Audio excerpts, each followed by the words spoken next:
So many people, so many children lost their friends. Their classrooms were empty. The next day they went to the classroom. So this kid, Walid Khan, I was asked that he is in a hospital right now, and you have to go and see him and motivate him and tell him that it's going to be okay. And when I saw Walid Khan coming on the wheelchair for the first time in front of me, face was all deformed. His leg was fractured, his arm was fractured. He couldn't talk, he lost his teeth. He cannot sneeze, he cannot smell. He cannot eat.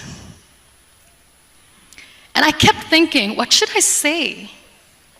That everything is going to be all right? No, nothing is all right. And while I was juggling with the words, what to say, what not to say, this beautiful child, Walid Khan, came to me and he said, "Are you Muniba Mazari?" I said, "Yes." He said, "Baji, let's take a selfie."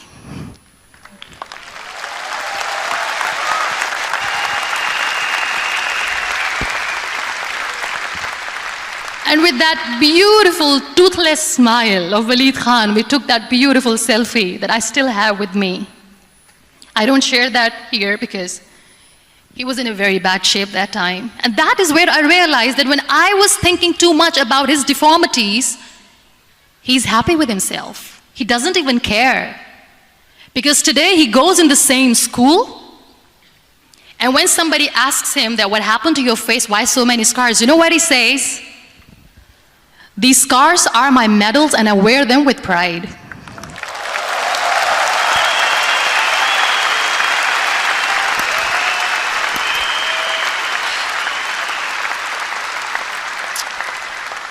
And how beautifully he says, "The terrorists wanted me not to study. I am going to study. I will become a doctor one day. And this is my way of taking revenge from those terrorists." Another real-life hero, of course, my son. His name is Nile, N-I-L-E, River Nile. I learned so much from this kid. The first and foremost thing is patience. How to be patient when you know that your mother cannot walk, when you know that your mother is different from the other women, when you know that your mother cannot go out and play with you, how to stay calm. He loves football. And when we got the very first football, he was 4 years old. He was super excited. I still remember he came in the room and he said, "Mom, let's play football." And he kept the ball in my feet. And he said, "Let's kick it." And that day I felt disabled. I said, "I cannot kick the ball." And I was down with the same face. He looked at me and he said, "Well, that's all right. Your legs are not working, but your hands do. Let's play catch the ball."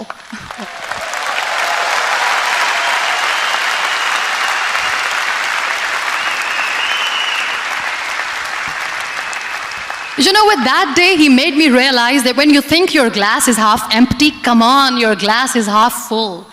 It's all in here and here. Last but not least, the woman who made me realize that heroes have no gender. The woman who believed in me even when I was completely at the verge of despair, where everybody left, she was there. And every time I looked at her, without saying anything, she used to look at me and said, "This too shall pass.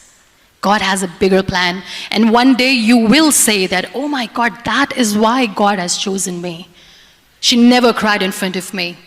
She has always said that there will be haters, there will be naysayers, there will be disbelievers, and then there will be you proving them wrong. My mother.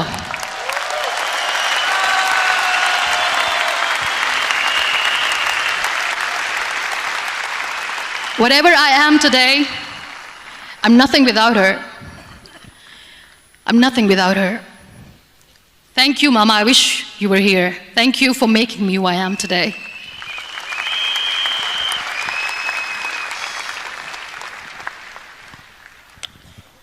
You know what? We human beings have a problem. Out of many problems, there is one more, and this is a self-created one. We always expect ease from life.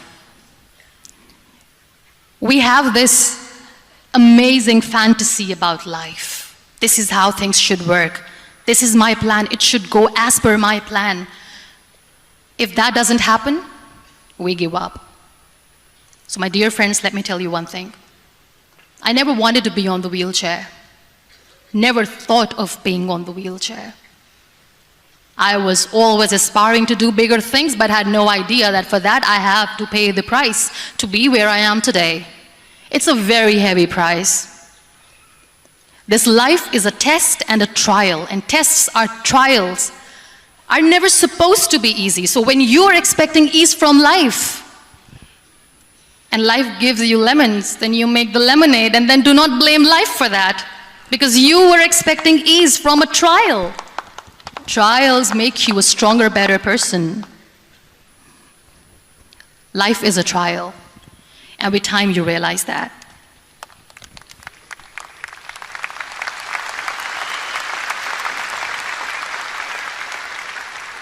It is okay to be scared. It is okay to cry. Everything is okay, but giving up should not be an option.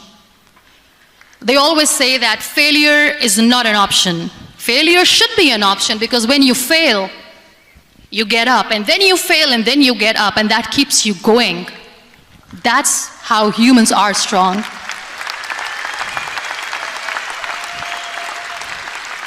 Failure is an option, should be an option, but giving up is not. Never. We have this thing in minds. We call it perfection. We want everything perfect. We want ourselves to be perfect. There is this image in our head about everything. Perfect life, perfect relationships, perfect career, perfect amount of money that we need to earn no matter what. Nothing is perfect in this world. We all are perfectly imperfect, and that is perfectly all right. That's all right. We were sent here not to become the perfect people. Those people who tell you how to look perfect, even those people are imperfect.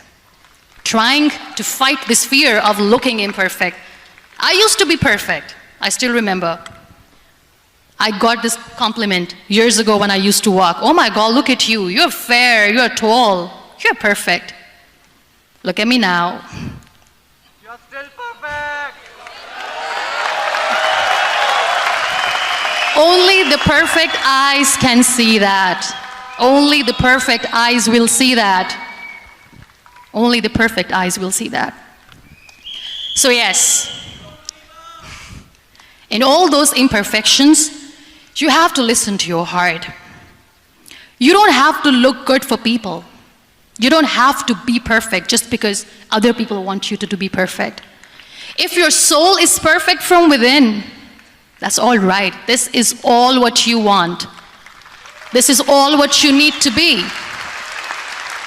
Our society has made very weird kind of norms to look perfect and great. For men, it's different. For women, it's different. We think too much about what people say. We listen to ourselves too little. You know what makes you perfect? When you make someone smile. You know what makes you perfect? When you try to do something good for the people around you. You know what makes you perfect? When you feel someone's pain. And how beautiful pain is that it connects you with people. No other medium can connect you with others but pain. That's why I always say that I'm in pain, and that's a blessing in disguise for me. Today, just because I'm in pain and I'm on the wheelchair, I work for children.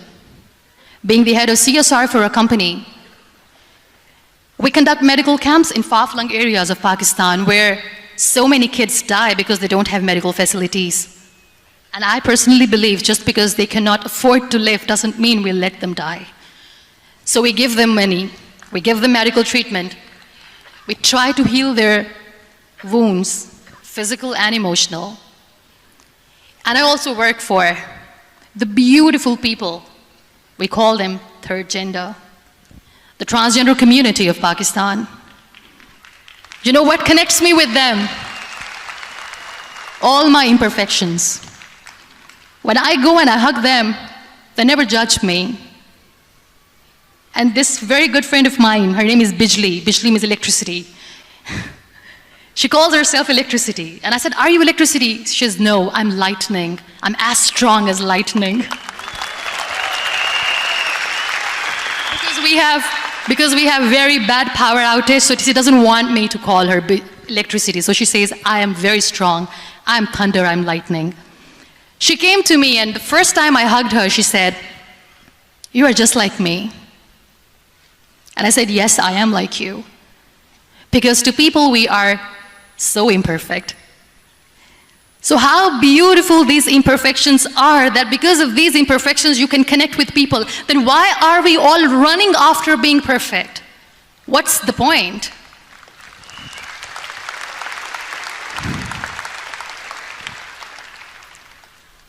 Every time I go in public, I always smile. There's always a big toothy smile on my face, and people ask me, don't you get tired of smiling all the time? What's the secret? I always say one thing, that I have stopped worrying about the things that I have lost, the people that I have lost. Things and people who were meant to be with me are with me. And sometimes, somebody's absence makes you a better person. Cherish their absence. It's always a blessing in disguise.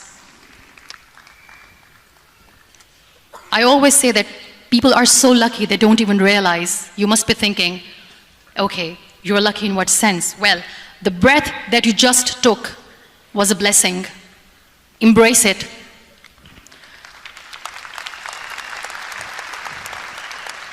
There are so many people in the world who are dreaming to live a life that you are living right now. You have no idea. Embrace each and every breath that you are taking. Celebrate your life. Live it. Don't die before your death. We all die.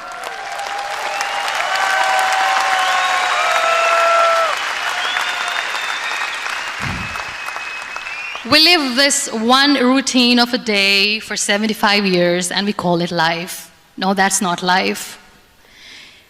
If you're still thinking why you have been sent here, if you're still juggling with the concept of why you are here, you haven't lived yet.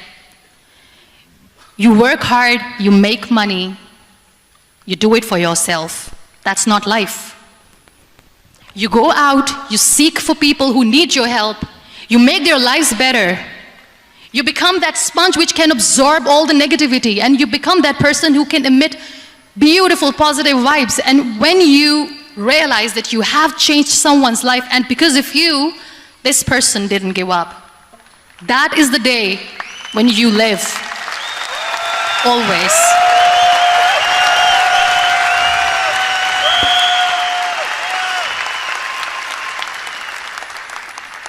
We were talking about gratitude, why I smile all the time.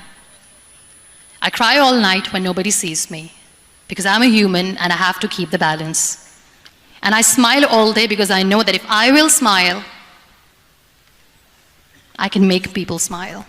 That keeps me going.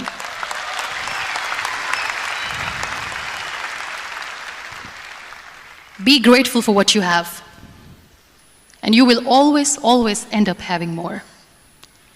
But if you'll cry and if you'll crib for the little things that you don't have or the things that you have lost, you will never ever have enough. Sometimes we are too busy thinking about the things that we don't have that we forget to cherish the blessings that we have. I'm not saying that I'm not healthy and that makes me unlucky, but yes, it is hard. It is hard when I say that I cannot walk. It is hard to say when I wear this bag. It hurts. But I have to keep going, because never giving up is the way to live, always.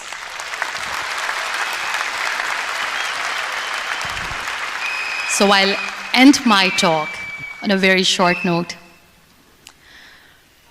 Live your life fully. Accept yourself the way you are. Be kind to yourself. Be kind to yourself. I'll repeat, be kind to yourself, and only then you can be kind to others. Love yourself and spread that love. Life will be hard. There will be turmoils. There will be trials. But that will only make you stronger. Never give up. The real happiness doesn't lie in money or success or fame. I have this all. I never wanted this. Real happiness lies in gratitude. So be grateful, be alive, and live every moment. Thank you so much, everyone. Thank you.